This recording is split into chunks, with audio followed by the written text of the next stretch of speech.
বন্ধুরা, আমি মৈত্রেয়ী আরও একটু নতুন ব্লগে সকলকে স্বাগত জানাই। গুড মর্নিং বলে আজকে সানডে সকালটা শুরু করছি। তো সানডে মানেই জানো তো ছুটির দিন, তো ছুটির দিনে সকালটা একটু বেলা করেই শুরু হয়। আর মানে উঠেই যেটা আমার সর্বপ্রথম কাজ থাকে, আমার ঘর দৌড়টাকে একটু পরিষ্কার করে ফেলা। তারপরে কিন্তু টুকটাক কাজ থাকে, খুব একটা বেশি কাজ যেহেতু থাকে না, কারণ শ্বশুর শাশুড়ি মা কিন্তু তাড়াতাড়ি উঠে পড়েন ওনাদের অভ্যাসবশত। তো এই যে দেখতে পাচ্ছ আজকে এই যে একটা প্রিপারেশান, এটা হচ্ছে আমার বর বানাবে। উনি মাঝে মাঝে এরকম একগুলো রেসিপি দেখে, তো দেখে দেখে মাঝে ওনার ইচ্ছা হয় যেগুলো করবে, তো ওগুলো করতে পছন্দও করে। তো এরপরে দেখো শাশুড়ি মা রান্নাবান্না করে নিচ্ছিলেন দুপুরের, তো হয়ে গেছে অলরেডি রান্নাবান্নাগুলো করা ওনার। তো এইবার আমার বরের পেছনে একটু আমাদের হেল্পার হিসেবে কাজ করতে হয়, উনিই মেন কাজগুলো সব করে। তো আমাদের টুকটাক একটু বলে যে এটা এটা এগিয়ে দাও, তো সেগুলো একটু আমাদের কাজ। দেখো কাজটা তো ছেলে মেয়ে বলে হয় না, কাজগুলোকে ভাগ করে আনন্দ করে করার মধ্যেই কিন্তু একটা আনন্দ।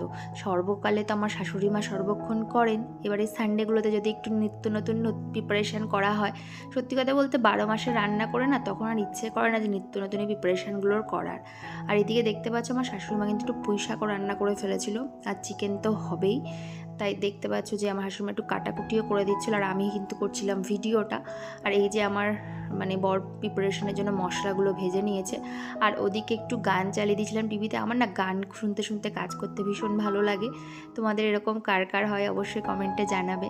আর এইদিকে দেখো বাইরে প্রচণ্ড বৃষ্টি হচ্ছিল। এখন তো বর্ষাকাল, বৃষ্টি তো স্বাভাবিক। আর ইদানিং যাবৎ বিশাল বৃষ্টি হচ্ছে। দেখো বৃষ্টিটা যেমন সুখকর, আবার কিছু মানুষের কাছে বন্যা পরিস্থিতি এনে দেয়, তাদের কাছে অবস্থা খুবই খারাপ। তো সেই কারণে এত বৃষ্টিও ভালো লাগে না সেই সব মানুষগুলোর কথা মনে করলে। আর এই যে দেখতে পাচ্ছ উনি কিন্তু ওনার চিকেন কষা বসিয়ে দিয়েছিল, আর এরপরে কিন্তু মশলাপাতি সব মিক্সিতে গুঁড়োও করে নিয়েছিল। আমরা টুকটাক ওই হেল্প করছিলাম আর কি, মেইন সব কিছু উনিই করেছেন নিজ হাতে।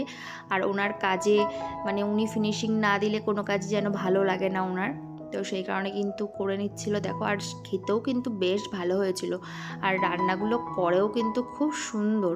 এখন সত্যি কথা বলতে নিজের হাতের চিকেন বা বাইরের চিকেন আমার একদমই ভালো লাগে না। আমার বর এত সুন্দর করে প্রিপারেশনগুলো করে, সত্যি এত ভালো লাগে খেতে।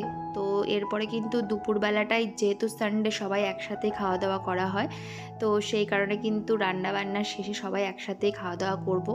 আর আমার শ্বশুরমশাইও বাড়িতে থাকেন, কিন্তু উনি ভিডিওর সামনে একদমই আসতে কমফোর্টেবল নন, সেই কারণে কিন্তু ওনাকে ভিডিওতে দেখানো হয় না। আর এই যে দেখতে পাচ্ছ আমরা সবাই একসাথে খেতে বসে পড়েছি। আর এই যে খাওয়া দাওয়ার শেষে তারপরে কিন্তু সবাই একটু দুপুরবেলার ন্যাপ নিয়ে তারপরে কিন্তু বিকেলবেলায় আবার আমরা একটু টুকটাক গল্পগুজব করি, তারপরে খাওয়া দাওয়া করি, এরকম